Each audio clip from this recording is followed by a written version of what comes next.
lui offrir ce matin. Est-ce que vous pouvez vous tourner vers quelqu'un et lui offrir le meilleur sourire? Le meilleur sourire. Assurez-vous que ça soit le meilleur ce matin. Si c'est un demi, on va prendre quand même. C'est pas grave. Mais il faut juste que ce soit le meilleur. Alléluia. Gloire à Dieu. Veuillez prendre place, s'il vous plaît. Bienvenue à notre deuxième service. Nous sommes heureux de nous retrouver ce matin, ce début d'après-midi du moins. Nous sommes à notre deuxième service déjà. Pose un peu la question à ton voisin, que faire dans cette saison de grâce? Que faire dans cette saison de grâce? Qu'est-ce qu'il convient de faire? Qu'est-ce que nous devons faire?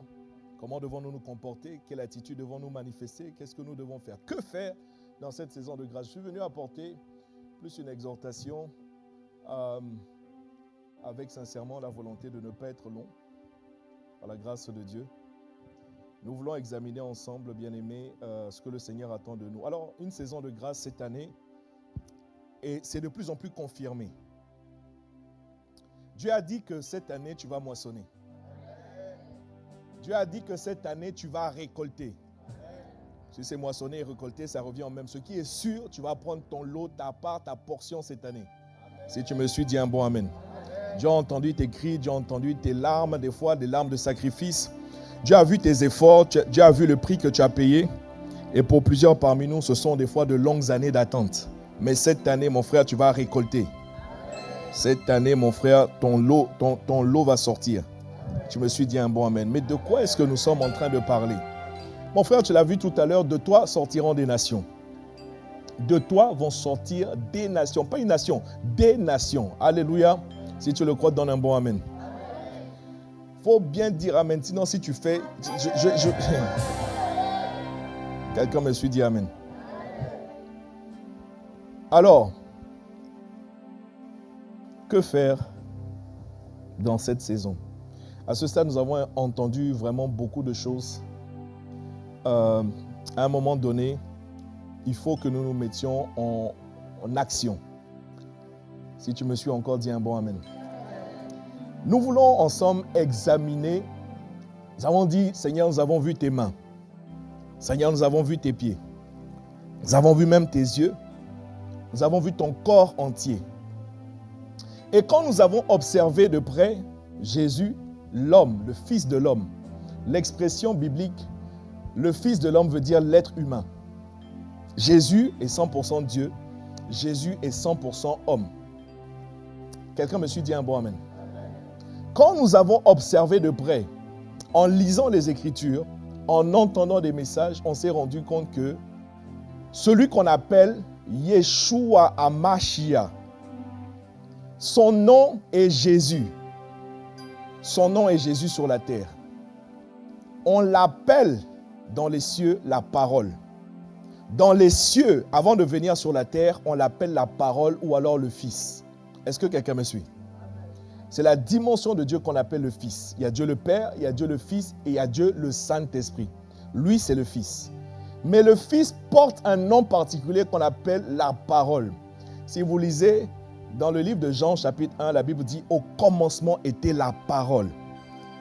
La parole, c'est une personne qui est le Fils. Donc dans le ciel, on l'appelle la parole. Quand il devait venir sur la terre, il y a une conversation dans le livre d'Hébreux qui nous explique que le Père et le Fils se sont engagés dans une discussion secrète. Les anges n'étaient pas au courant. Les hommes n'étaient pas au courant. Le Fils dit au Père, tu n'as voulu ni offrande ni sacrifice. Me voici, ô Père, pour faire ta volonté. Tout ce que j'ai demandé, c'est un corps. Il faut que j'aille sur la terre. Tout ce que je ne veux pas les honneurs, je ne veux pas la gloire. Je laisse la gloire que j'ai au ciel. Je laisse mes galons, je laisse mes titres. Je laisse ma puissance. Je laisse tout. Je descends sur la terre. Tout ce que je veux, c'est un corps. Et quand il est arrivé, on lui a donné, un ange est apparu à la jeune femme Marie qui a porté cet enfant. Et un ange est apparu à Marie pour lui dire, l'ombre du Seigneur, la puissance de Dieu va te couvrir et tu vas porter un enfant. quand cet enfant naîtra, tu lui donneras le nom de Jésus. Jésus veut dire Dieu sauve. Ce n'est pas son nom au ciel. C'est quand il arrive sur la terre avec cette mission spécifique de sauveur de l'humanité qu'on l'appelle Yeshua. En français, Jésus. Quelqu'un me dit Amen. Amen. Mes frères, quand on dit que Jésus sauve, il sauve, bien-aimé, avec tout ce qu'il est. Est-ce que quelqu'un me suit? C'est-à-dire que, en tant que sauveur, sa naissance même était un salut. Quand Jésus est né, écoutez, quand Jésus est né, la Bible dit qu'il y a eu plusieurs choses qui se sont passées. Quand Jésus est né. Quand Jésus est né, il y a un espoir qui a été suscité. Quand Jésus est né, il y a une joie qui a été manifestée. Quand Jésus est né, il y a une paix sur la terre. C'est ce que les anges ont déclaré. Donc, c'est-à-dire que sa naissance a mené déjà un certain salut. On vit dans un monde, voyez-vous, vous reconnaîtrez que les gens ont besoin de paix, n'est-ce pas? Enfin, moi, je ne sais pas pour vous, mais vous reconnaîtrez que les gens ont besoin de joie. Sortez dans les rues de Rouen ou dans la commune où vous habitez et regardez, observez le visage des gens. Le visage est terne. Et on dit particulièrement des Normands. Nous sommes en Normandie. On dit particulièrement des Normands que ce sont des gens froids. Ils sont froids. Tu lui dis bonjour, il ne va pas te dire bonjour. Est-ce que quelqu'un me suit? C'est juste qu'ils ont besoin de paix, ils ont besoin de joie, ils ont besoin d'espoir. Quand Jésus est né, il y a eu plusieurs. Siméon, la prophétesse Anne, tous se sont réjouis de la naissance de un bébé. Un bébé qui naît, et puis plusieurs personnes se réjouissent. Je suis venu te poser la question, quand toi tu es né, c'est-à-dire, toi, quand tu es né, qui s'est réjoui de ta naissance? Tu vas me dire, maman. Tu vas me dire, dans la famille, il y a eu la joie. Mais mon frère, il y a des familles dans lesquelles un enfant est né, même la maman ne s'est pas réjouie de la naissance de cet enfant. Est-ce que quelqu'un me suit? Est-ce que quelqu'un me suit? Quand Jésus est né, Marie, sa maman, a dit, on va t'appeler Yeshua. Tu es le sauveur. Dans la Bible, sans rentrer dans les détails, je dis, je veux pas être long, je ne veux pas rentrer dans les détails. Il y a une femme, c'est dans la Bible, il faut lire. Il y a une femme, quand elle a accouché, elle a donné le nom à l'enfant qui est sorti d'elle, elle a appelé Ichabod. Ichabod, ça veut dire la gloire est bannie. Kabod, c'est la gloire. On vous parle d'un terme qui est kabod en hébreu, qui veut dire la gloire, notamment la gloire de Dieu. Donc, cette femme, quand elle a accouché, elle ne s'est pas réjouie du tout. Elle a appelé l'enfant Ichabod. La gloire est bannie. Quand tu es né, qui s'est réjoui? Au point où on va à plusieurs endroits, Marie, Joseph, quand ils portent l'enfant, ils vont de lieu en lieu. Dès que quelqu'un voit l'enfant, ça suscite de l'espérance. Ça suscite de la joie. Ça suscite de l'espoir. Donc, quand on dit que cet homme-là est un sauveur, il sauve dès sa naissance. Parce que apporter la joie à quelqu'un, tu viens de le sauver. Tu viens de le délivrer de la tristesse. La tristesse amène des gens à se suicider. Si tu me suis, dis Amen. Donc, dès sa naissance, cet homme qu'on appelle Jésus a commencé à sauver. Plus tard, il va grandir, comme vous le savez. Dans son enfance, on n'a pas beaucoup de détails. Mais le fait est qu'à un moment donné, il va commencer ce qu'on appelle son ministère. Et quand il commence son ministère, la Bible dit que la région, la localité où il a commencé son ministère, la Bible dit qu'une grande lumière apparut. Si tu me suis, dis toujours Amen. Maintenant, à regarder de près, Jésus, quand il va commencer son ministère, je t'amène dans Luc 4, verset 18, que tu pourras lire à la maison si tu veux l'afficher, tu peux regarder. Quand Jésus commence son ministère, il déclare ce jour-là dans le temple, « L'Esprit du Seigneur est sur moi. » Voilà, c'est ça. « L'Esprit du Seigneur est sur moi parce qu'il m'a oint pour annoncer une bonne nouvelle aux pauvres. Il m'a envoyé pour guérir ceux qui ont le cœur brisé. En fait, il donne ici ce qu'on appelle un cahier des charges, ce qu'il est venu faire. Annoncer une bonne nouvelle aux pauvres, guérir ceux qui ont le cœur brisé, délivrer les captifs, etc., etc. Mais il dit, c'est parce que l'Esprit du Seigneur est sur moi. Quelqu'un me suit, dit Amen. Mon frère, s'il y a une chose que tu dois chercher absolument, s'il y a une chose que tu dois désirer absolument, cette chose s'appelle l'onction.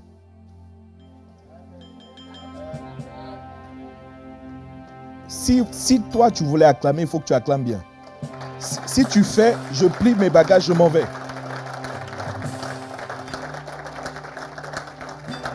S'il y a une chose dont tu as besoin, s'il y a une chose qui est vitale pour toi sur la terre des hommes, ça s'appelle l'onction. Quelqu'un me suit? Jésus déclare, en fait Jésus dit, je suis oint. Le temps est arrivé, c'est la saison. Que faire dans cette saison de grâce? Bien-aimé, c'est la saison où tu peux prendre feu.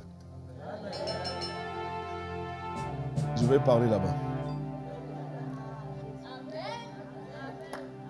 C'est la saison où chacun de vous peut prendre feu.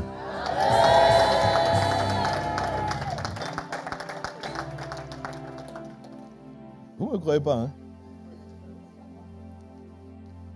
Où tu me vois là, je suis en feu.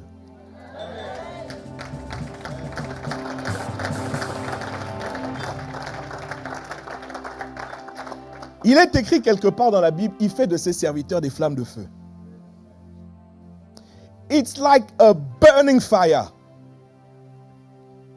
C'est juste que tu ne le vois pas.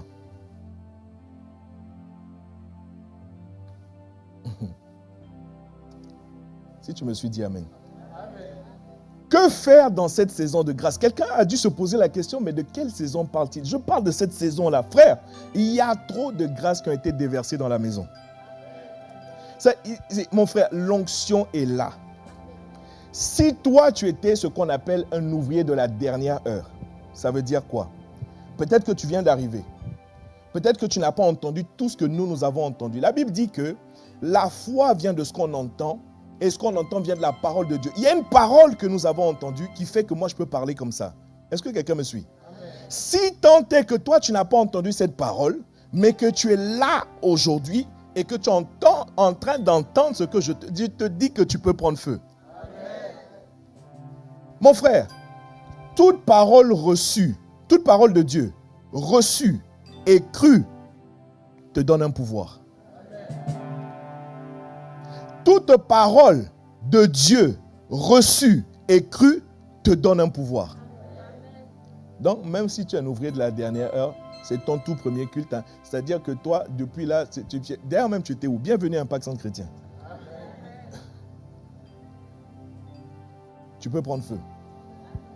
En réalité, ce que nous ne savons pas, c'est que, en fait, Jésus annonçait systématiquement, je suis oint. Quand il dit, l'Esprit du Seigneur est sur moi, il disait aux gens, attention, je suis oint.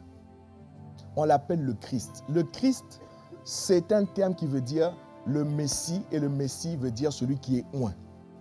C'est-à-dire que l'appellation même de Jésus, c'est celui qui est oint. Quelqu'un me suit ou pas? S'il y a une chose, c'est pour ça qu'il dit, cherchez d'abord. Mon frère, ma soeur, on n'est pas contre ton mariage. On n'est pas contre ta promotion. On n'est pas contre le fait que, je ne sais pas, tu prospères. On n'est pas contre le fait que tu désires enfanter. Mais il y a une chose en priorité des priorités que tu dois chercher, ça s'appelle l'onction. L'onction vient par le Saint-Esprit. Le Saint-Esprit est le garant, on l'appelle le gouverneur général du royaume de Dieu. Jésus dit cherchez d'abord le royaume. Quand Jésus dit chercher le royaume, la Bible dit Romains 4, verset 17, le royaume de Dieu, c'est la justice, la paix et la joie par le Saint-Esprit. Donc c'est le Saint-Esprit qui apporte le royaume de Dieu.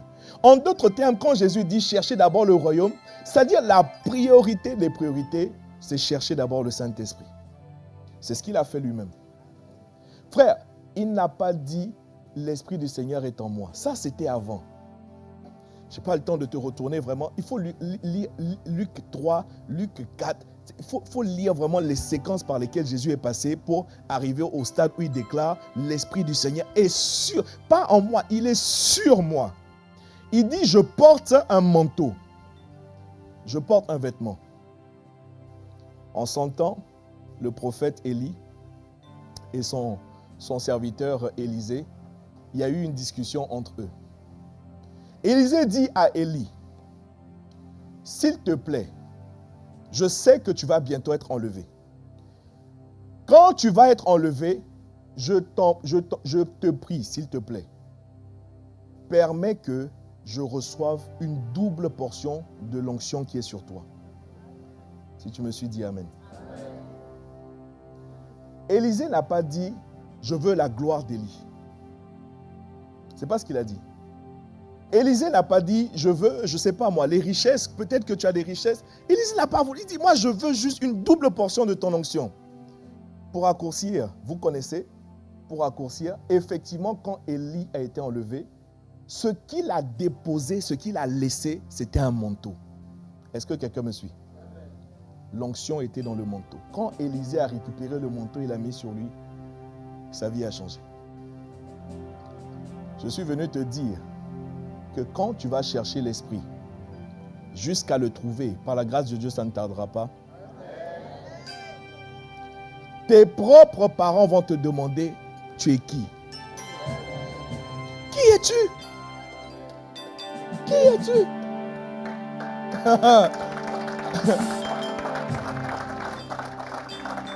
Est-ce que tu sais que maman Marie, la propre mère de Jésus, la Bible dit qu'elle voyait l'enfant, quand l'enfant grandissait, quand l'enfant a commencé à faire des choses, elle regardait seulement de ses yeux. Elle dit, c'est sorti de mon ventre.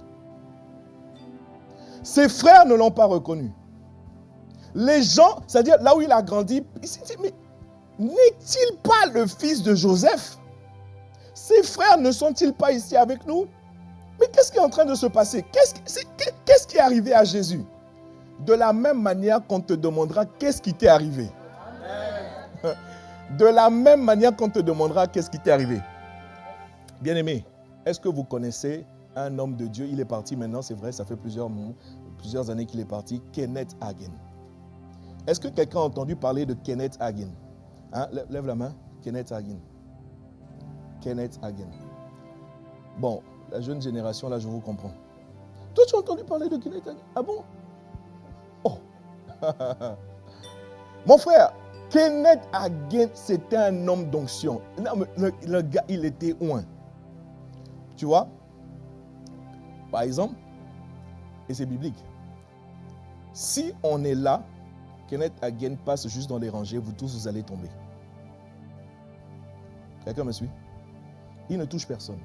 Il n'y a pas à imposer les mains ou quoi que ce soit. Il passe juste, tout le monde tombe.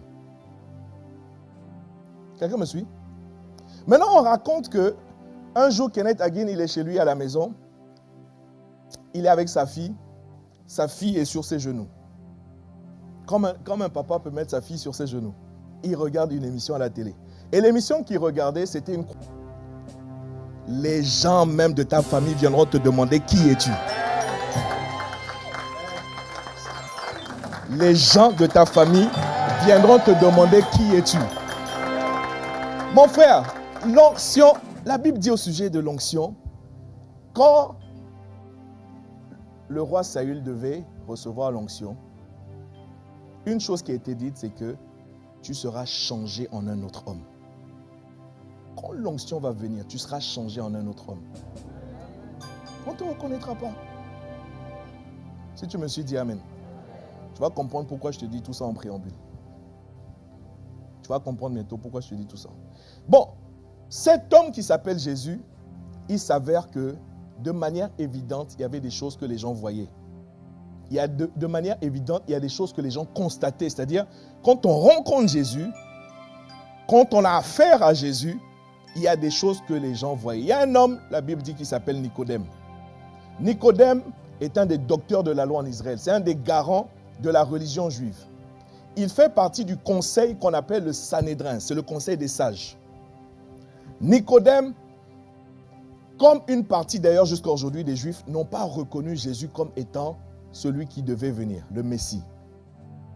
Pour la simple et bonne raison qu'ils considèrent que notre roi ne pouvait pas venir aussi simplement que ça. Notre roi ne peut pas naître dans une étable. Notre roi ne peut pas naître au milieu des cochons. Il ne peut pas naître au milieu des bœufs. Ce n'est pas lui notre roi. Quelqu'un me suit. Jusqu'à aujourd'hui.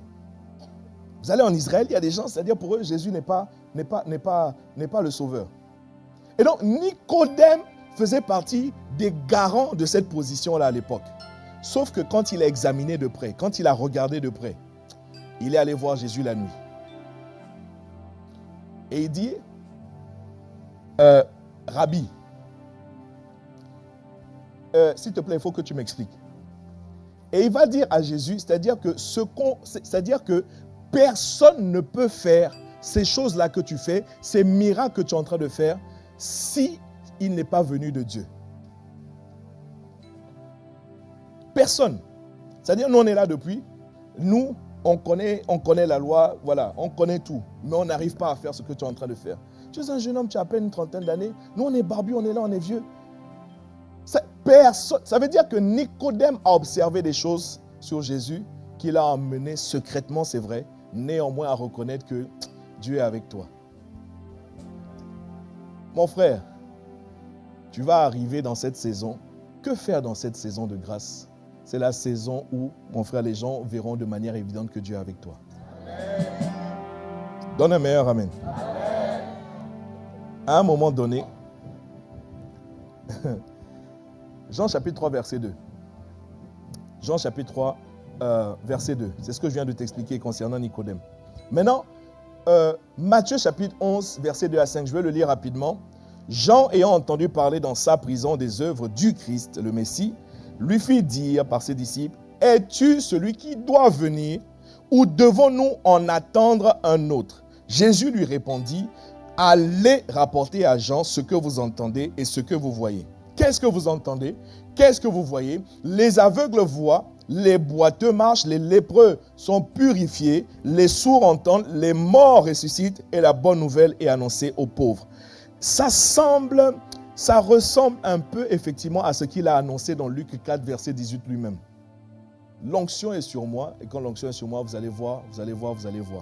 Donc, il dit, allez dire à Jean, qui est Jean? On l'appelle Jean Baptiste, Jean le Baptiste, celui qui a baptisé Jésus. Il y a une lutte entre lui et Jésus. Jésus, tu n'as pas besoin de te faire baptiser. Faisons ce qui est convenable. Faisons ce qui est convenable aux yeux de Dieu. Je n'ai pas besoin, tu as raison, mais je suis venu pour montrer la voie. Je suis venu pour établir un modèle. Je vais demander dans pas longtemps aux hommes de se faire baptiser. Et d'ailleurs même, c'était ça le message de Jean. Repentez-vous car le royaume des cieux est proche. Quand Jésus va commencer son ministère, il va reprendre exactement la même phrase de Jean-Baptiste pour dire repentez-vous car le royaume. Qu'est-ce que Jean était en train de leur dire? Changez votre manière de penser. Changez votre manière, votre attitude. Changez on appelle ça le paradigme. Changez votre manière de percevoir les choses parce qu'il y a quelque chose qui arrive et c'est imminent. C'est sur le point d'arriver. Quand Jésus commence son ministère, il leur dit la même chose. Et alors, à un moment donné, tu as certainement entendu parler de Jésus. Sauf que, bien-aimé, entendre parler de Jésus, c'est bien. À un moment donné, il faut la démonstration. La démonstration avait manqué à Jean, voilà pourquoi Jean dit, mais au fait, moi-même je t'ai annoncé. Moi-même, j'ai proclamé que tu allais venir. Mais est-ce que tu es réellement celui qui doit venir? Jean est en prison. Jean n'est pas en liberté pour savoir, pour voir ce qui se passe. Jésus dit, allez leur dire, allez dire à Jean, les aveugles voient, d'accord, les sourds entendent, les lépreux sont purifiés, etc., etc. Si tu me suis, dis un bon amen. De quelle saison, mon frère, ma soeur, est-ce que nous sommes en train de parler? C'est la saison de ta manifestation. De quelle saison nous sommes en train de parler? C'est la saison où ce qu'on avait entendu va devenir maintenant évident pour tous. Amen. Si tu me suis, dis un bon amen. Alors, aussi bien Nicodème que Jean, c'est parce qu'ils ont eu à un moment besoin, ils ont eu à un moment donné besoin, comment dire, pas d'être rassuré, mais d'avoir un témoignage, d'avoir quelque chose de concret. Comme ton voisin a besoin de quelque chose de concret. Comme les gens, vendredi, c'était pas hier, vendredi, elle a fait de la musique, nos bien-aimés donc sont partis. Donc, une chose est d'annoncer, une autre chose est de démontrer. C'est la saison de la démonstration. Maintenant, comment vient la démonstration? La démonstration, mon frère, vient par tout ce que Jésus avait. Je vais te dire quelque chose qui va te paraître ridicule. Jésus avait des mains. Est-ce que tu étais au courant que Jésus avait des mains? Est-ce que quelqu'un ici était au courant que Jésus avait des mains? Le Fils de l'homme, c'est-à-dire un être humain. Un être humain a des mains. Il est né, bon, des fois pas forcément, mais ce qui est sûr, la normalité, c'est-à-dire le maximum, voilà, il a des mains. Pourquoi je te dis ça? C'est parce que toi aussi tu as des mains. Jésus avait des pieds. Pourquoi je te dis que Jésus avait des pieds? C'est parce que toi aussi tu as des pieds. Par la grâce de Dieu, tu as des pieds. Par la grâce de Dieu, tu as des pieds. Maintenant, mon frère, qu'est-ce que Jésus faisait? Qu'est-ce que Jésus manifestait? Qu'est-ce qu'on a vu de Jésus qui fait que les gens, c'est-à-dire accouraient à lui, les gens venaient à lui? Les gens venaient à lui, bien-aimé, à cause notamment des miracles qu'il faisait, à cause des guérisons spectaculaires, surnaturelles qu'il opérait. C'est cette même grâce, bien-aimé, qui est sur toi. C'est cette même grâce, bien-aimé, qui est dans cette saison. C'est cette même grâce, bien-aimé. Il faut juste un peu de temps, c'est-à-dire on doit encore titiller un peu ta foi. On doit encore pousser un peu ta foi. Et tu vas le voir, ça va s'accomplir. Je voudrais parler un peu des mains de Jésus. Est-ce que tu me permets de te parler des mains de Jésus? Est-ce que je peux parler des mains de Jésus? Mon frère Jésus avait des mains. Avec ses mains, Matthieu 8. Matthieu 8, versets 1 à 3. Il est écrit ici, « Lorsque Jésus fut descendu de la montagne, une grande foule le suivait. » Tu me suis? « Et voici un lépreux s'étant approché, se prosterna devant lui et dit, « Seigneur, si tu le veux, tu peux me rendre pur. » Et au verset 3, la Bible dit que Jésus étendit la main. Quand Jésus a étendu la main, il y a quelqu'un qui va penser qu'il s'est tenu très loin du lépreux. Je fais une petite parenthèse. La lèpre est une maladie extrêmement contagieuse. C'est-à-dire le taux de, je ne sais plus comment, enfin bref, en tout cas très contagieuse. Tu touches même un morceau de tissu d'un lépreux. Ça me fait penser à une certaine époque, pas si loin que ça. Rappelez-vous, à une certaine époque où quand ton voisin éternuait, tout le monde était paniqué. Dès que quelqu'un... À cette époque-là, on ne pouvait pas être assis côte à côte comme ça. On appelait ça la distanciation sociale. Hey, vraiment, la distanciation sociale. Chacun se tenait. Et puis, écoutez, à cette époque-là, chacun se méfiait de chacun. Tu peux être dans la même maison, monsieur se marie de madame. Madame se méfie de monsieur. C'est une époque bizarre. Donc, c'est pour te dire que, en fait, tu appréhendes, tu sais en réalité, quand il y a une maladie contagieuse, comment les gens peuvent se comporter. Donc, il y a quelqu'un, quand la Bible dit Jésus étendit la main, il y a quelqu'un qui pense que Jésus s'est tenu à distance et pour dire, sois purifié. La Bible dit, Jésus étendit la main, le toucha. Le toucha. Il a touché un lépreux. Dis à ton voisin, il a touché un lépreux. Waouh! Il a touché un lépreux. Il étendit la main, le toucha. Et quand il a touché, la Bible dit, aussitôt, il fut purifié de sa lèpre. Aussitôt, il fut purifié de sa lèpre. Ce n'est pas la lèpre qui contamine Jésus. C'est la vie qui est en Jésus qui contamine la lèpre.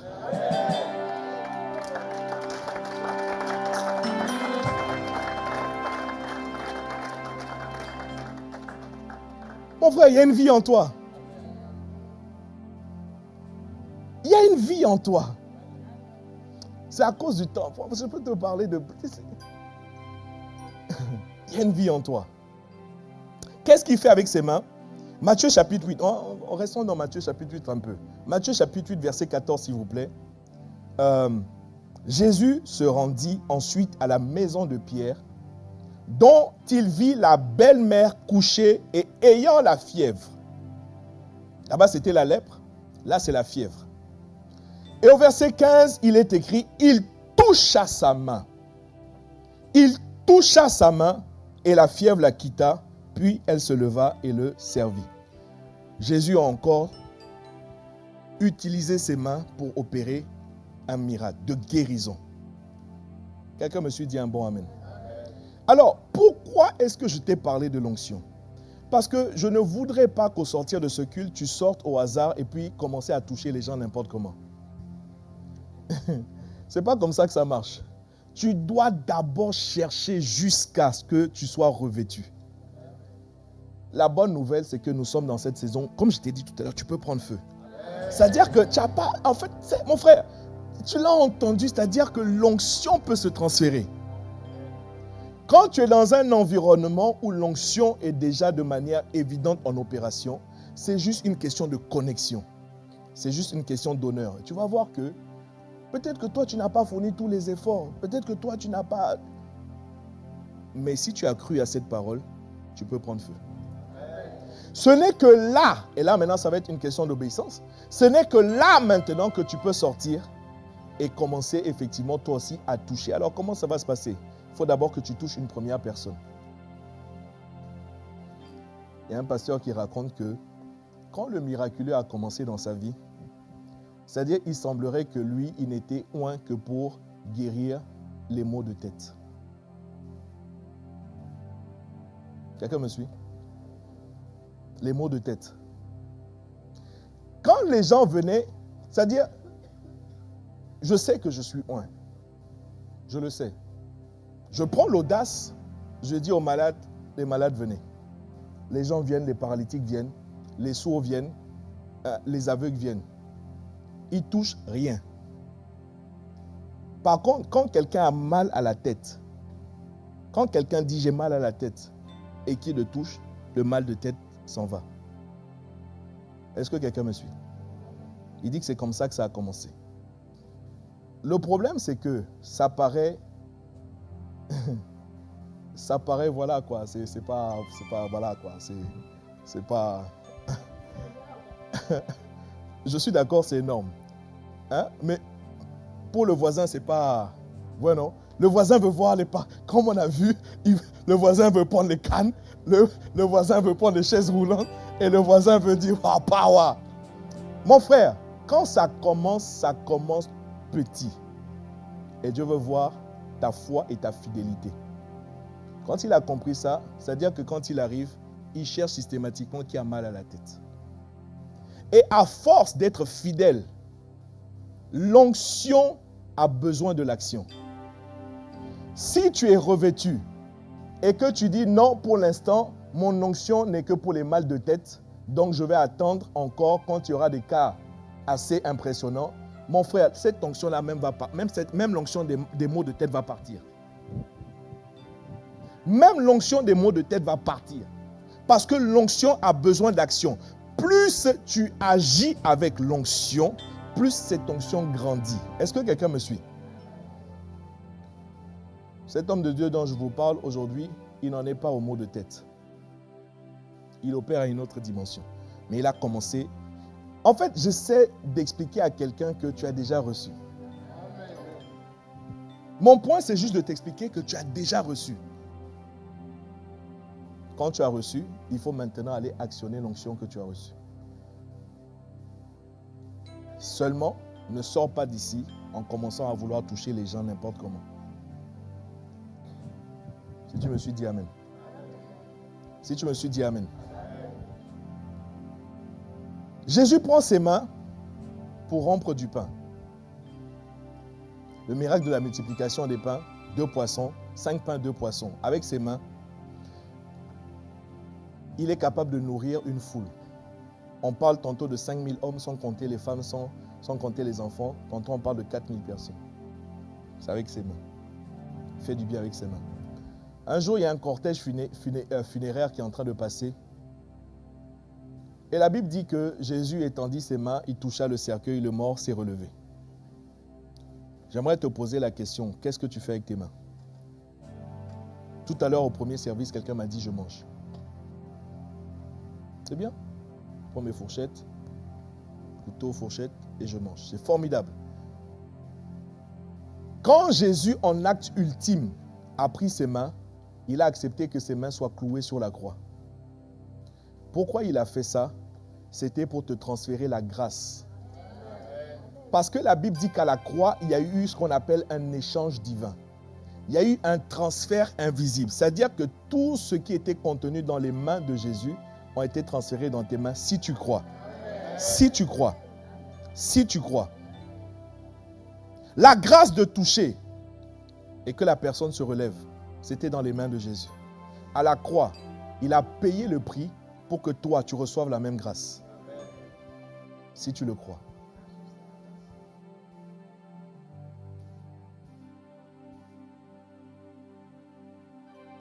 Les mains de certains d'entre vous vont chauffer dans quelques instants. Si ça n'a pas commencé.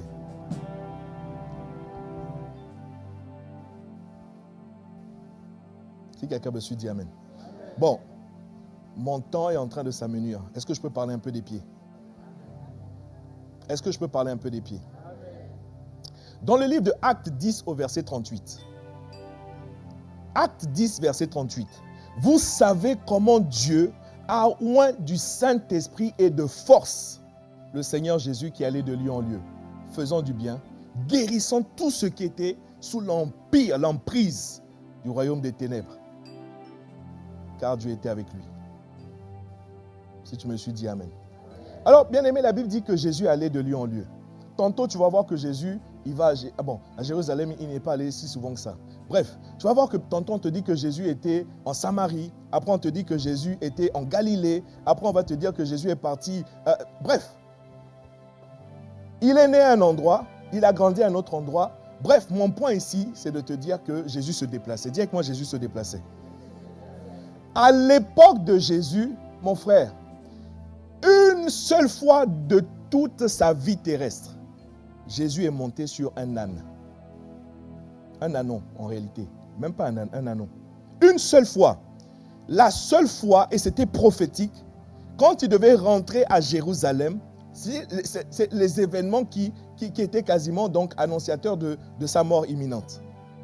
Une seule fois de toute sa vie, Jésus est monté sur un âne pour se déplacer. Par moments, c'est vrai, il pouvait emprunter, par exemple, comme il a demandé à Pierre, est-ce que je peux prendre ta barque? Donc, par moments, il pouvait monter dans un bateau pour traverser. Quelqu'un me suit? À l'époque de Jésus, les gens voyageaient à pied.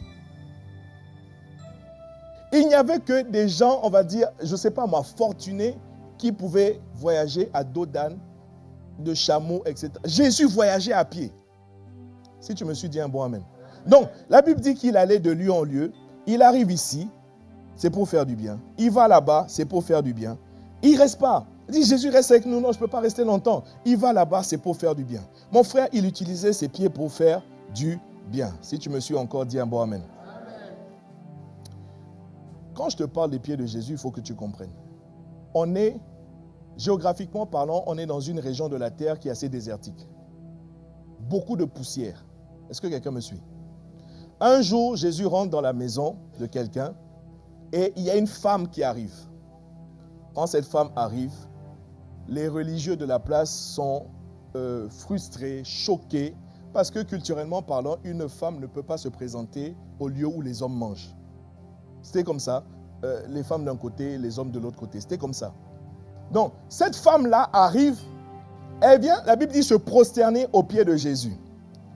Et cette femme, bien-aimée, va prendre ses cheveux. La Bible dit pour laver les pieds de Jésus.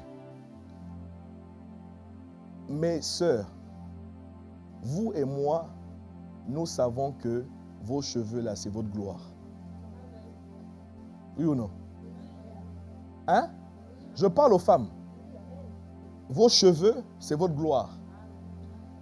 Plus ils sont longs, plus ils sont soyeux, je ne sais même pas quel terme vous employez. Plus ils sont, je ne sais pas, des fois vous faites ce qu'on appelle un lissage, des fois vous faites ce qu'on appelle un brushing. Hein? Il y a quoi d'autre? Des fois, en tout cas, vous faites tout un tas de choses pour que les cheveux soient bien. J'ai l'impression... Bon, Jerry, allons, on va... Je ne sais pas à qui on parle ce matin, c'est bizarre ça. Si vous faites... Jerry et moi, on va partir à Évreux.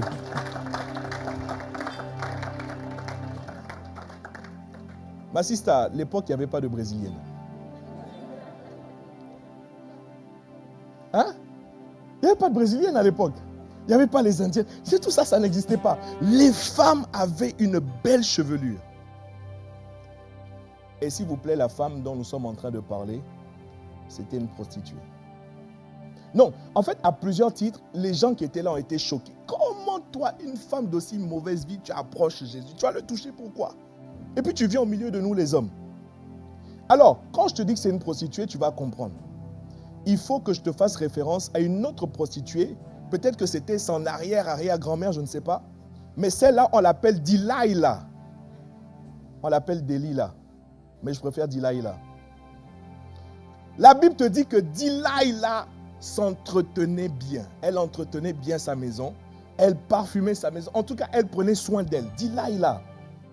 De sorte que quand les clients devaient venir, les clients étaient bien chez Delilah. Quelqu'un me suit ou pas? Delilah était une femme très coquette. Delilah était une femme qui prenait soin d'elle, notamment de ses cheveux. Quelqu'un me suit?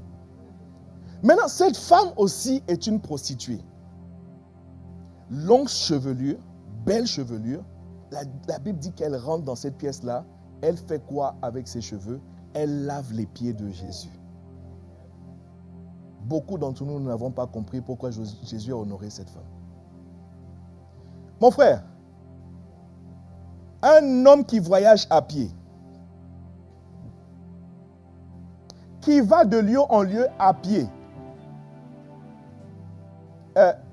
est-ce que tu peux imaginer prendre tes pieds, partir de Petit-Quevilly pour aller au centre-ville de Rouen? Hein?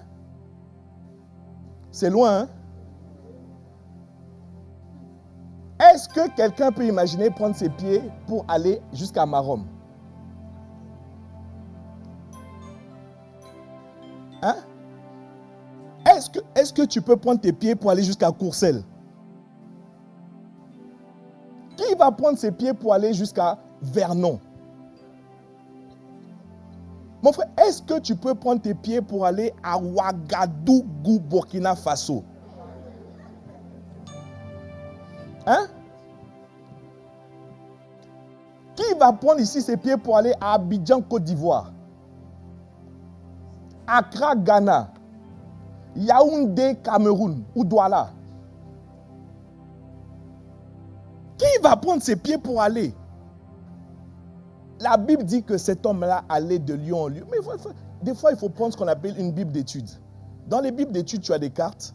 Et dans ces cartes-là, on te représente un peu, tu vois, non, les voyages, que ce soit l'apôtre Paul ou bien même Jésus même. On te dit qu'il allait de lieu en lieu. Et donc, tu vas voir que, dis donc, mais il est parti de Samarie, il est arrivé de l'autre côté, mais dis donc, il a marché. Donc, il marche dans une région, s'il vous plaît, où il y a beaucoup de poussière. Ce que je voulais te dire, c'est que les pieds de Jésus étaient sales. Écoute, une des manières d'accueillir les gens quand les gens arrivaient, comme peut-être dans vos cultures, quand quelqu'un arrive chez toi, on lui donne de l'eau à boire. Je ne sais pas s'il y a des gens comme ça dans vos cultures. Voilà, c'est-à-dire un voyageur, voilà, quelqu'un, vous considérez que la personne a fait du voyage, donc pour l'accueillir, on lui donne. C'est-à-dire, eux, là-bas en Israël, quand quelqu'un en estime est venu nous voir, on lavait ses pieds. C'était leur manière de leur donner un verre. Donc, mon frère, pourquoi laver ses pieds? Parce que la personne avait marché. Marché dans la poussière. Et dans cette poussière, bon, les chiens existaient déjà à l'époque de Jésus. Donc, certainement, de temps en temps, ils prenaient une crotte par-ci, par-là. Quelqu'un me suit? Mon frère, les pieds de Jésus étaient sales. Leurs chaussures, ce n'est pas comme nos chaussures d'aujourd'hui, frère. Des trucs en cuir, des lanières qu'on tisse, et puis voilà, on essaie. Mon frère, les pieds de Jésus étaient sales. Tu sais, il y a toujours quelqu'un, c'est-à-dire quand je dis les pieds de Jésus étaient sales, il y a quelqu'un qui se dit, oh. C'est quand même Jésus. Hein? Toi, c'est Jésus. Béni soit ton nom. Jésus, ô merveilleux nom. Jésus, céleste rançon, sois adoré. Et c'est mon frère, ses pieds étaient sales. Toi, le Saint et le Messie, Jésus.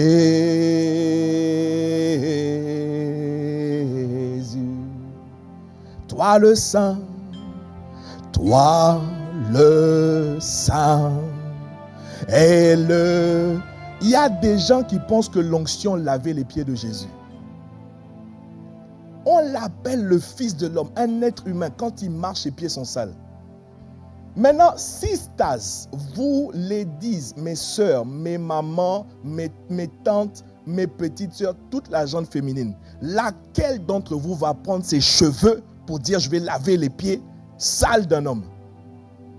Lève la main. Lève la main. Il y a une soeur, j'entends dans l'arrière de moi Satan. Il y a une soeur qui est en train de dire arrière de moi, les cheveux que j'ai durement entretenus, les cheveux pour lesquels je suis en train de me battre. Je vais prendre mes cheveux et puis laver les pieds. Jamais!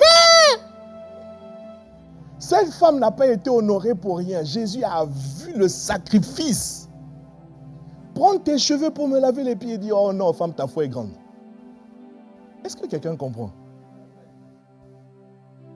Il prend ses pieds, il va de lieu en lieu. La Bible dit pour faire du bien, pour guérir. C'est-à-dire quand il prend les pieds, est-ce que tu sais que tes pieds peuvent t'amener quelque part? Tes pieds peuvent t'amener quelque part. Hein? Tes pieds peuvent t'amener au supermarché. Tes pieds peuvent t'amener à l'école. Et qui ici se lève le matin et puis il apparaît à l'école ou au travail? Je sais que tu voudrais arriver à cette dimension-là. Comme Philippe, la Bible dit, a été transporté par l'Esprit, il est apparu à Azote. Mon frère, ça arrive. La Bible dit, Philippe se retrouvant en Azote. Je fais quoi ici? Qu'est-ce que je fais ici? Il y a des choses de l'Esprit. Il y a des choses de l'Esprit, si tu regardes de près, tu vas dire ça, mais ça c'est de la sorcellerie. Hein? L'Esprit a pris Philippe, il disparaît du désert, il apparaît à Azote. Leurs histoires de téléportation qu'on veut nous montrer dans les films, les histoires de retour vers le futur, il y a longtemps que Dieu a fini avec ça. Écoute. Quelqu'un, la Bible dit, il est le même hier, aujourd'hui, éternellement. Vous voulez lui parler de quel voyage dans le futur ou de quel voyage dans le passé? Il y a longtemps. Bon, bref, ça ne fait pas partie de mon... Donc, je clôt, voilà, je ferme ma parenthèse et puis... Quelqu'un me suit ou pas? Pose un peu la question à ton frère. Tu fais quoi avec tes pieds? En acte ultime, le même Jésus prend ses pieds. À la croix, il accepte qu'on lui plante des clous dans ses pieds. Et le même transfert s'opère. C'est-à-dire la même grâce. Il y a des pays où la gloire, c'est voyager. Il y a des pays où la gloire, c'est d'obtenir un visa pour voyager. Mais il y a longtemps que Jésus à la croix t'a transféré la grâce de voyager. Alléluia. Pour aller de lieu en lieu. Avec tes pieds et avec tes mains. Si tu me suis dit un bon amen. Tu fais quoi avec tes mains? Tu fais quoi avec tes pieds? En acte ultime, il est parti souffrir. Il est parti livrer ses pieds. Il est parti livrer ses mains pour que toi tu reçoives une grâce. Que faire dans la saison? Que faire dans cette saison de grâce? Un jour, on m'appelle. C'était quelqu'un de l'église qui avait de la famille donc en région parisienne et ils ont traversé un moment difficile où il y a, on va dire, un des leurs qui se retrouvait donc à l'hôpital, mais un cas grave. La personne quasiment partie. Et les médecins faisaient tout ce qu'ils pouvaient donc pour le maintenir et voir donc le guérir. Donc on m'appelle un peu comme mon dernier recours, donc par l'intermédiaire donc du frère de l'église. Et on me dit, pasteur, voici. Je dis, ok, vous êtes où? On est à Paris. Je dis, mais moi je suis à Rouen. Bon, ce qu'on va faire, je vais vous mettre en contact avec nos pasteurs qui sont là-bas en région parisienne. Comme ça, la proximité aidant, ils pourront venir vous voir, ils pourront venir vraiment prier avec vous. On dit, non, pasteur, c'est toi qu'on connaît, on ne connaît pas les autres. Waouh! Pendant qu'on est en train d'échanger de cette manière, j'ai la conviction en moi qu'il faut vraiment que j'y aille. Vous me suivez? Donc, je prends ma voiture. Il était 21h. J'ai dit tout à l'heure, qui va prendre ses pieds pour aller? Moi, j'ai pris ma voiture. Je dois aller à Paris, 21h. Bon, dans la voiture, il y a les pédales, donc les pieds... donc, les pieds sont quand même activés, si tu me suis dit un bon amen. Mon frère, je rentre dans ma voiture, je démarre. Je me retrouve à Paris, quasiment 1h30, 2h de route. Je me retrouve là-bas, il est quasiment 23h. J'arrive, je trouve donc la famille dans le hall. Les gens sont décontenancés, découragés, les gens sont défaits. On parle un peu, il me donne vraiment d'autres explications. Je dis, hey! C'est-à-dire, quand il m'explique, plus ils sont en train de m'expliquer ce qui se passe, plus je suis en train de chercher les clés de ma voiture. Et en train d'essayer de trouver une excuse pour m'en aller. Est-ce que quelqu'un me suit? Et puis, à un moment donné, on dit, est-ce qu'on peut y aller? Est-ce qu'on peut aller le voir? Mais on est trop nombreux. Le corps médical ne va jamais accepter qu'on vienne tous se voir. Donc, ils vont voir avec les infirmiers de garde. On dit non, 2 maximum dans le box où la personne est. Donc, on dit, pasteur, voilà la femme du monsieur, vous pouvez aller avec lui. Mon frère, quand on arrive là-bas, c'est-à-dire que j'ai compris pourquoi est-ce que Dieu n'a pas permis que je sois médecin. Le milieu, c'est-à-dire le milieu hospitalier, c'est entre vous et moi. Hein. C'est-à-dire, je vais à l'hôpital quand je n'ai pas le choix. C'est-à-dire, moi, par exemple, je ne vais pas à l'hôpital comme dans un parc me balader. Bon, j'imagine que toi non plus. Ok. C'est pour vous dire que j'évite au max. C'est-à-dire, je ne supporte pas. Quand tu arrives à l'hôpital, c'est-à-dire même l'odeur, c'est-à-dire tu sens une odeur là.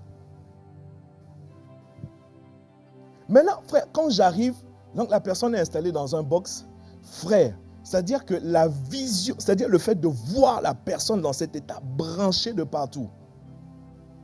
Branché de partout, ça on va dire c'est l'appareillage, mais c'est-à-dire quand tu vois le corps, quand tu vois la tête, le visage même de la personne, tu dis oh là là là là. Qu'est-ce que je fais ici? Qui m'a envoyé? C'est-à-dire, mais qui m'a parlé pour que je fais quoi là en fait? Qu'est-ce que je fais là? C'est là que tu commences à entendre des voix à l'intérieur de toi. Et des... Hey, qu'est-ce que tu crois que quoi? Qu'est-ce que tu es venu faire ici? Hein? Tu es qui? Il dit, mais toi tu es venu ici pour verser ton visage. J'ai beaucoup de respect vraiment, écoutez, j'ai beaucoup de respect pour le corps médical. C'est-à-dire tous les gens, pas forcément les médecins, même les infirmiers, aides-soignants, tout ça. Moi j'ai beaucoup de respect pour, franchement, c'est-à-dire des gens qui sont exposés matin, midi, soir, de journée comme de jour à la mort. Quand tu vas à l'hôpital, je ne sais pas si vous, c'est-à-dire tu peux même sentir la mort. Il faut aller au CHU, tu peux même sentir la mort. Hey, et les gens sont dedans. Matin, midi, soir, ils sont là. Le sang coule. Il y a plein de choses. Je dis, ah non, il faut respecter ces gens-là. Il faut les respecter.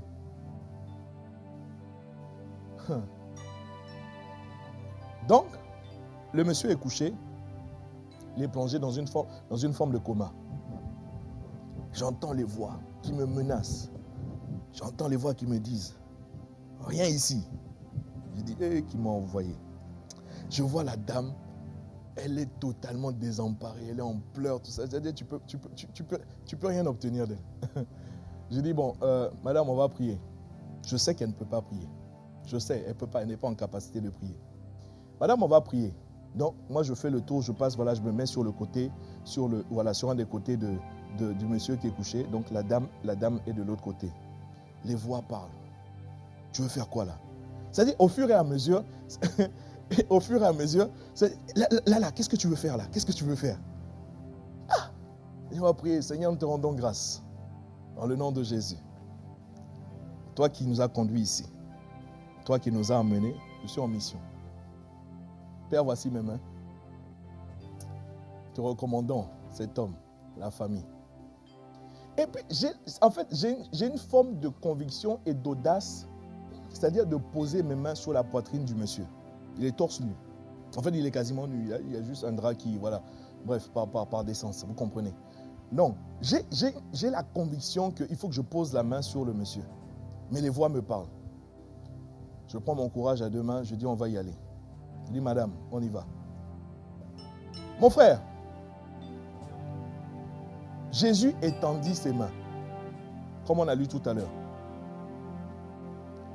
La voix va te dire que ta main reste là. La voix va te dire c'est suffisant. Mais moi je sais qu'il faut que je touche. Non.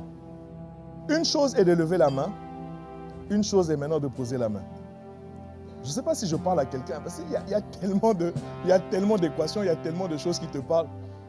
Pour raccourcir l'histoire, mon frère, quand ma main atterrit sur la poitrine du monsieur, le monsieur est couché, il est dans le coma. Aucune réaction. C'est-à-dire, oui, il y a une chose que je n'ai pas dit. Les médecins même, c'est comme si, en fait, ils l'ont abandonné. En fait, ils savent que c'est pas la peine. Médicalement parlant, il n'y a rien à faire. Donc, c'est comme s'ils l'ont juste laissé comme ça, le temps qu'il s'en aille. Donc, quand la dame appelle pour dire, ah, monsieur, etc., tu vois les gens du corps médical dépassés, ils ne s'arrêtent pas. Mon frère, ma main atterrit sur la poitrine du monsieur. Quand ma main touche, tu entends...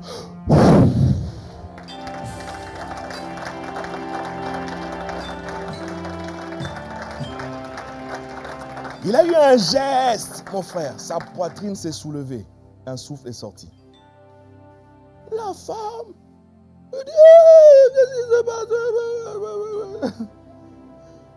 Elle dit, pasteur, depuis qu'il est là, il n'a jamais bougé même le petit doigt. Moi-même, je suis choqué, moi-même, je suis surpris. J'ai dit, mais qu'est-ce qui vient de se passer? J'ai dit, hey, c'est quoi ça? Mon frère, c'est pour te dire que ce n'est pas moi. Mon frère, ce n'est pas moi. C'est-à-dire que je peux même pas tirer une quelconque gloire ou bien dire que je suis quoi que ce soit dans cette affaire, puisque moi-même, je suis surpris. Moi, j'ai dit, hey. Sauf que tu ne peux pas faire hey devant les gens. Tu dis, rendons grâce à Dieu.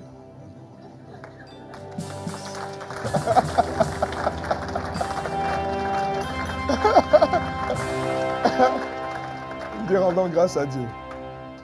Bon, j'arrête l'histoire là, j'ai d'autres points à toucher. Tu peux prendre aucune gloire. Ce qui s'est passé, Jésus a des mains. Et de ses mains, il t'a transféré une grâce. Tu as des mains. De ses mains peuvent sortir. Bien aimé, ce n'est pas la lèpre qui contamine. Non, c'est la vie de Jésus qui contamine la lèpre. Dans pareille situation, c'est-à-dire, écoute, j'ai fait exprès de te parler des maux de tête. C'est-à-dire, même si c'est des maux de tête, viens, c'est-à-dire, prends ton audace, prends ton courage.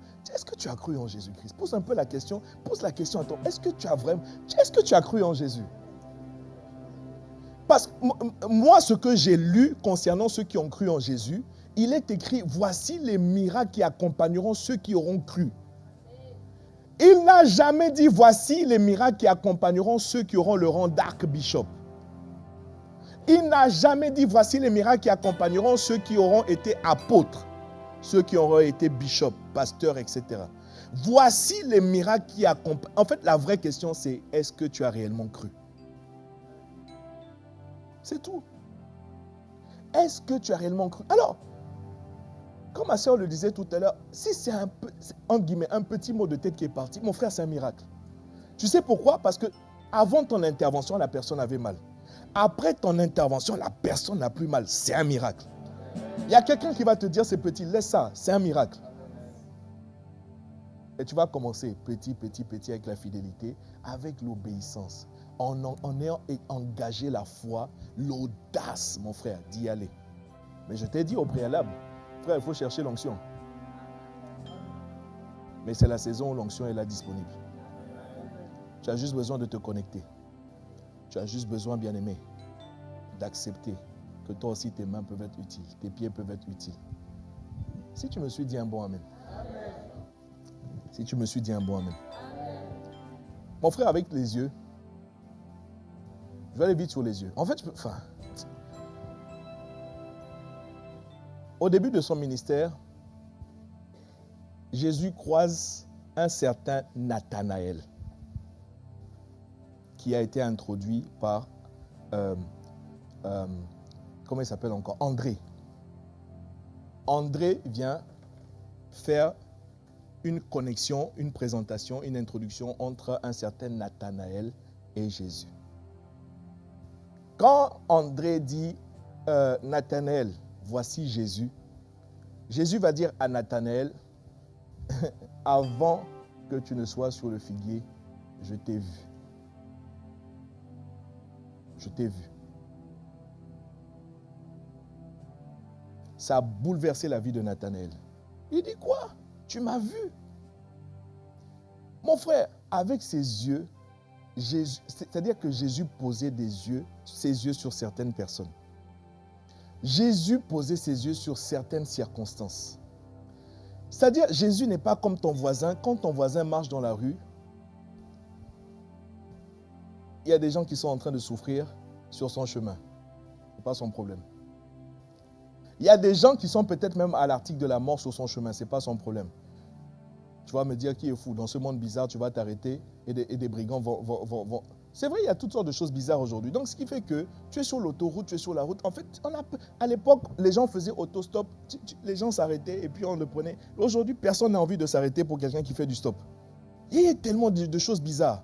C'est-à-dire, le monde est devenu tellement bizarre et compliqué que on a juste décidé de devenir insensible.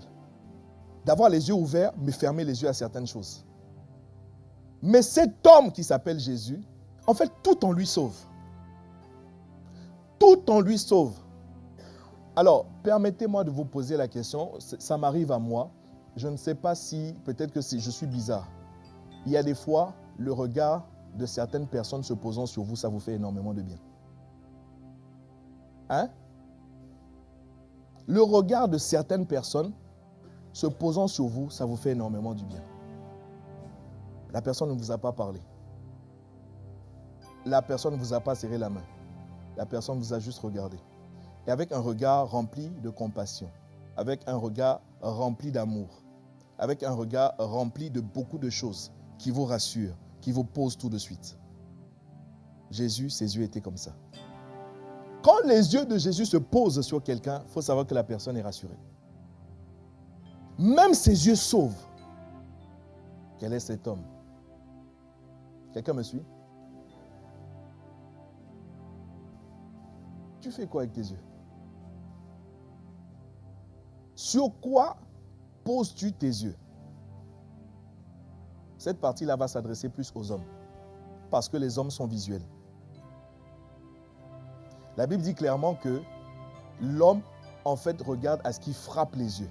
Dieu regarde au cœur. Les hommes, sur quoi vos yeux se posent-ils?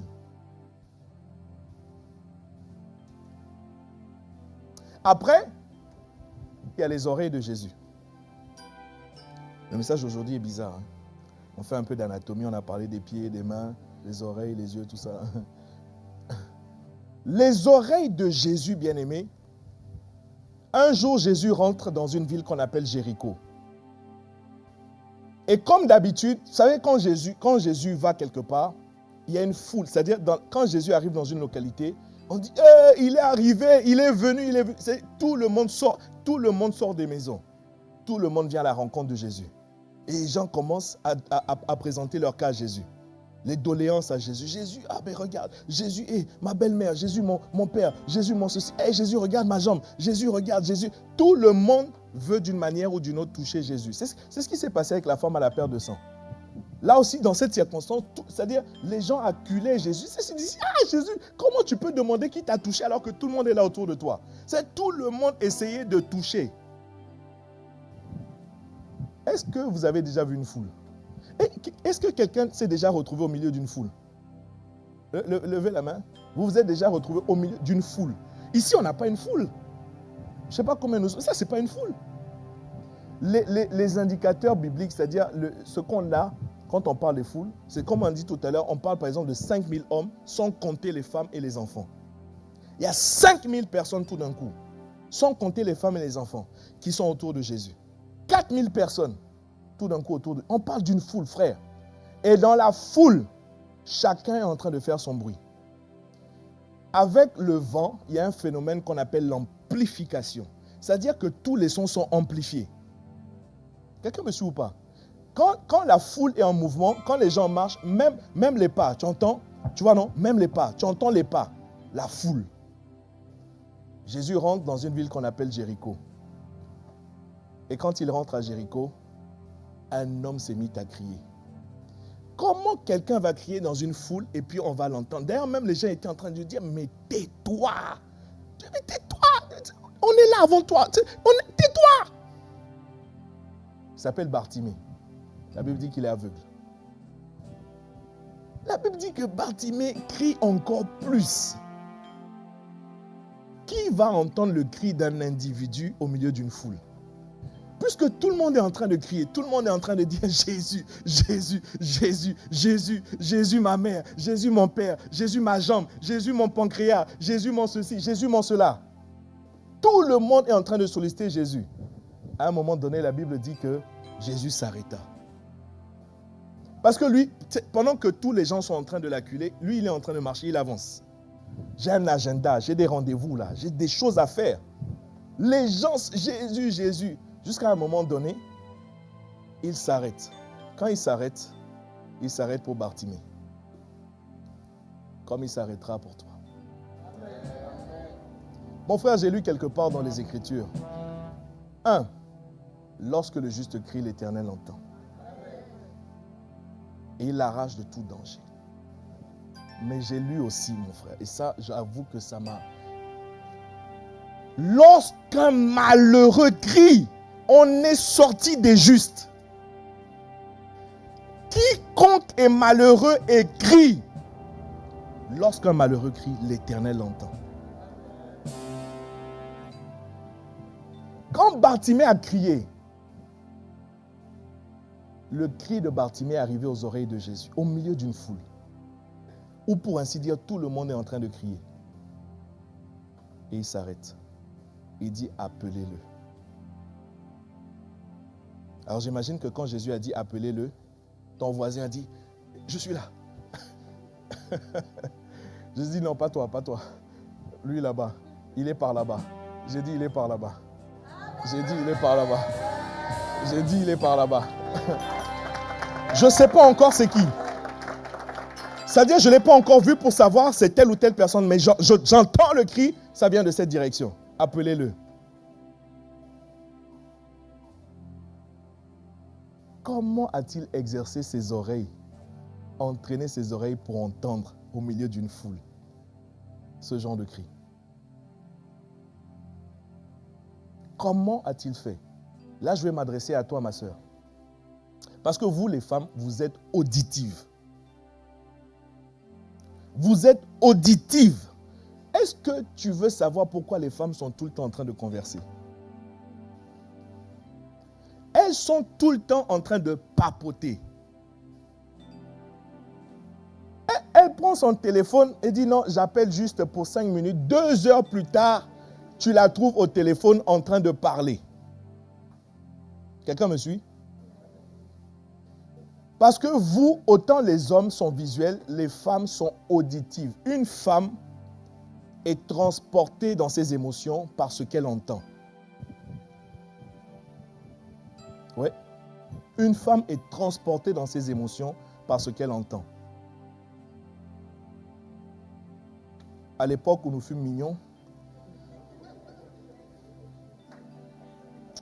il y a une époque, hein, c'est vraiment le temps là, le temps n'est pas toujours un avantage. Il fut une époque où nous étions mignons. Quand nous étions mignons à l'école, des fois on faisait voilà, des petits défis entre nous, des petits, voilà. Et puis c'était, bon, dis à ton voisin, c'était à l'époque. C'était à l'époque. C'est pas maintenant, hein, c'était à l'époque. Voilà. Donc à l'époque, on faisait des défis de drague. C'était à l'époque. En tout cas, une chose qu'on avait constatée, nous tous, c'est que les plus belles filles du lycée n'étaient pas avec les... En tout cas, bon, c'est-à-dire que nous considérions que nous étions les plus mignons, tu vois. Donc, c'est-à-dire que pour nous, c'est avec nous que ces filles-là devaient être. Et donc, on était un peu frustrés de réaliser qu'elles n'étaient pas avec nous. Mais attention, elle est avec qui? Elle est avec un gars qui est vilain comme un pou. Non, le gars est vilain, il est vilain. Non, est-ce qu'on peut se dire la vérité? Non, c'est-à-dire que... non, c'est vrai que... Voilà, on va chercher à t'encourager, tout ça. Mais mon frère, si tu es vilain, il ne faut pas prendre une photo et puis espérer que l'appareil photo va t'embellir. Mon frère, tu es vilain. Ça va ou pas? Et il y a des gens qui prennent... Aujourd'hui, on a Photoshop, on a tous ces trucs-là. Donc, tu vois, les gens, c'est-à-dire même ceux qui sont sur la toile, ils mettent des masques. Ce n'est pas leur vrai visage, hein? Les femmes, là, on n'en parle même pas. Ce n'est pas leur vrai visage. Il faut regarder de près, tu vas voir. Donc, nous considérions que ces belles filles-là devaient être avec les mignons gars comme nous. Sauf que ce n'était pas le cas. Alors, nous, on était mignons, mais on ne savait pas parler. On avait...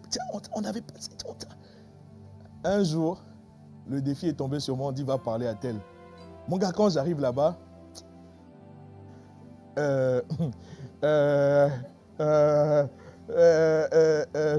vous savez où est le vendeur de trucs là? Je ne suis pas venu pour le vendeur de trucs. Le gars a perdu ses moyens.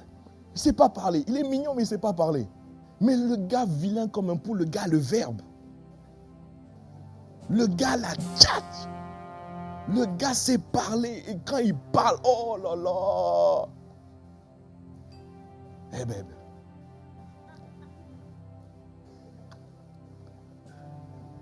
Il vient avec, tu vois, une certaine, tu vois, il y a l'assurance avec la, il ne vient pas en tremblant comme certains, il ne vient pas, tu vois, en se grattant la tête, il ne vient pas en faisant semblant. Le gars vient straight, il vient, il parle.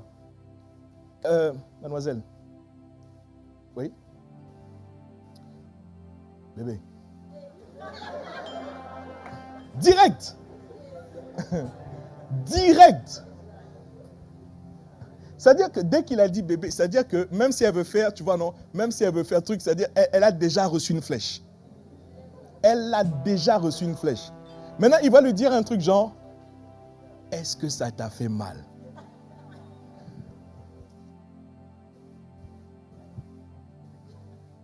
Qu'est-ce qui m'aurait fait mal? Non, je voulais te demander, est-ce que ça t'a fait mal quand tu es tombé du ciel?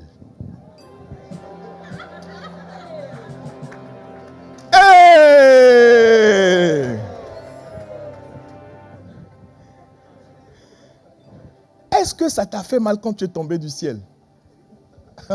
Ta voisine, c'est fini. C'est-à-dire là, c'est un coup comme... Oh non.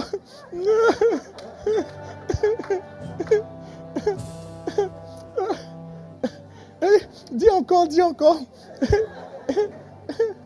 Elle commence à rire nerveusement, mon frère. Elle a été atteinte. Est-ce que ça t'a fait mal quand tu es tombé du ciel? Maintenant, comme petite sœur,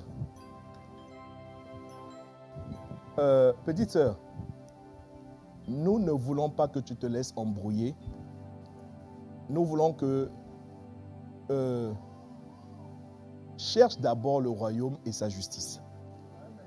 N'a-t-il pas dit que tout le reste te sera donné par-dessus? Voilà. Non, pour que tu ne t'embrouilles pas, je vais te donner la parade à ce genre de choses. Quand il t'a dit, est-ce que ça t'a fait mal quand tu es tombé du ciel? Quels sont les seuls êtres qui sont tombés du ciel? On les appelle des démons. Ah, donc tu veux me dire que je suis un démon. Tu veux me faire comprendre que je suis un démon. Ah non, hein, c'est pas ce que je voulais dire. C'est pas... Non, tu viens de le tacler. C'est-à-dire, là où il pensait faire le fier, il pensait faire le... Tu vois, non, le gars qui connaît, tu viens de le tacler. Moi, je disais, mais toi, tu me prends pour un démon ou quoi? Quelqu'un me suit?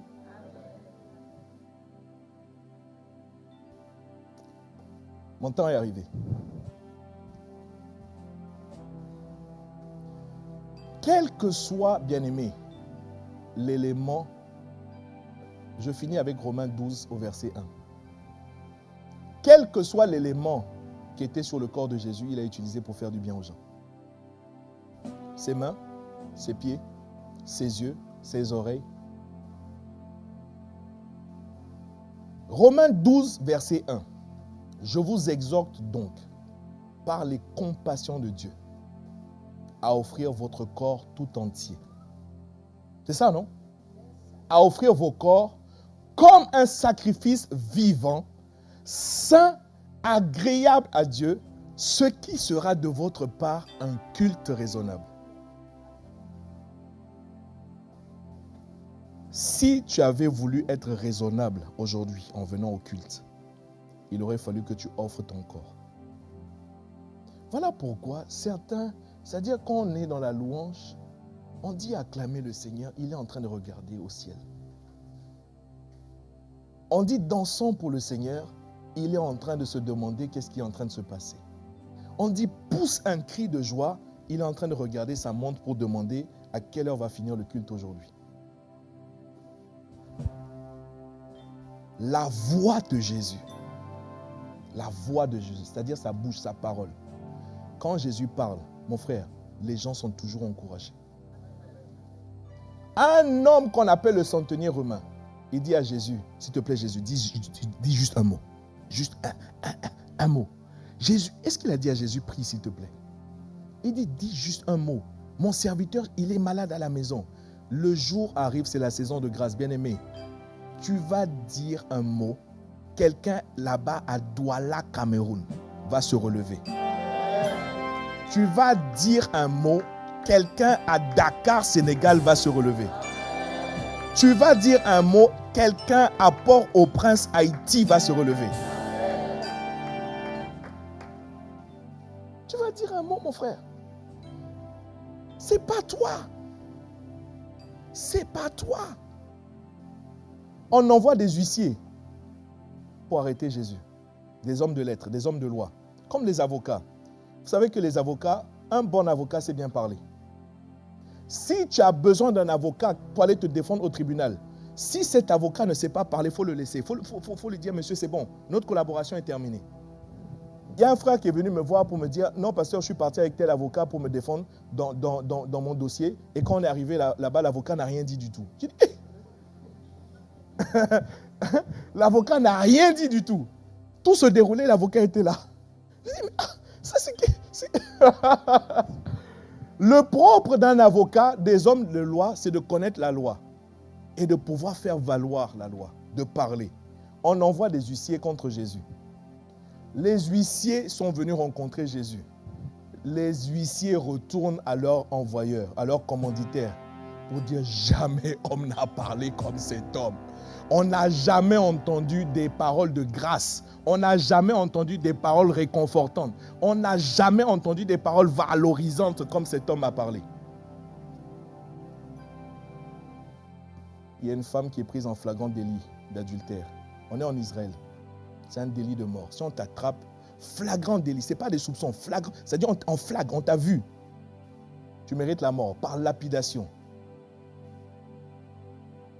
On amène la femme, on dit, ah, justement, Jésus est là. On voulait la lapider, mais alors, allez, voilà, on va tendre un piège à Jésus. On dit, Jésus, on doit faire quoi? Jésus est en train d'écrire au sol. Et Jésus va opérer dans ce qu'on appelle à la fois la parole de connaissance et la parole de sagesse. Ce sont des dons de l'esprit. Mon frère, il faut chercher l'onction. Jésus va leur dire que celui d'entre vous qui n'a jamais péché jette la première pierre. Parole de connaissance et parole de sagesse à la fois, en une phrase. Parole de connaissance parce que Jésus a scanné leur vie à eux tous. Jésus sait. Il dit, celui qui n'a jamais péché. L'autre dit, ah, ce matin encore. L'autre c'était, ah, disons hier soir avant d'aller me coucher. L'autre c'était à 15h, l'autre c'était 6h. Et la Bible dit qu'ils ont commencé à partir un à un. Un à un. Parole de sagesse, pourquoi? Parce que cette parole a fait que cette femme a été sauvée. C'est-à-dire que Jésus a utilisé une sagesse pour éviter qu'il ne lapide la femme. Avec sa parole, avec sa bouche. Mon frère, ta bouche te sert à quoi? Ta bouche te sert à quoi? Au Congo, ça? Au cancan? Hein? Ta bouche te sert à quoi? À la médisance? À ce qu'on appelle des murmures? Quand cet homme parle, jamais homme n'a parlé comme cet homme. Jamais.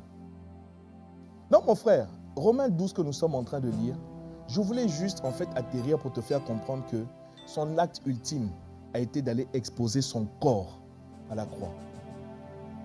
Son corps exposé à la croix.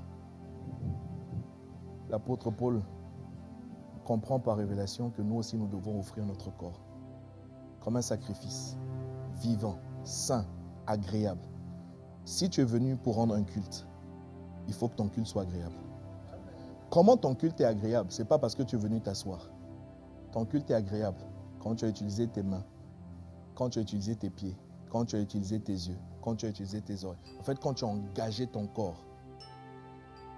Dieu est très regardant à cela. La prochaine fois que tu viens dans un culte, écoute, moi qui te parle, c'est-à-dire lever les mains dans une assemblée, à une époque c'était un problème pour moi. J'étais trop fier, trop imbu de moi. Donc je suis là et puis les gens vont me voir moi aussi lever les mains. Tu regardes à gauche et à droite. Mon premier culte à l'époque à Impact Centre Chrétien, frère, Dieu m'a confondu. Je crois que c'est depuis là que j'ai été délivré. Parce qu'avant cela, j'avais tous ces complexes-là, j'avais tous ces problèmes. Mon premier culte, quand je suis arrivé, mon premier culte à Impact Centre, je ne connais personne. Mon frère, Dieu m'a fait pleurer du début du culte jusqu'à la fin du culte. Quelqu'un qui n'aime pas que les regards soient sur lui.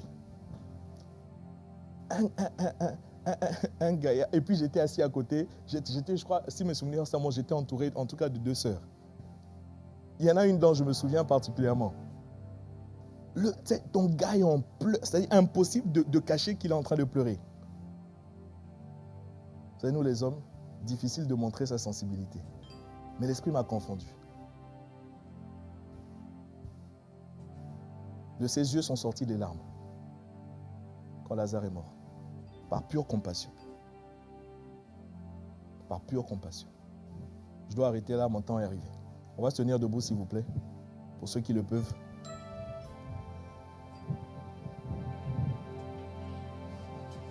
On l'a appelé Dieu sauve. Yeshua. Alléluia. Je veux simplement te demander s'il te plaît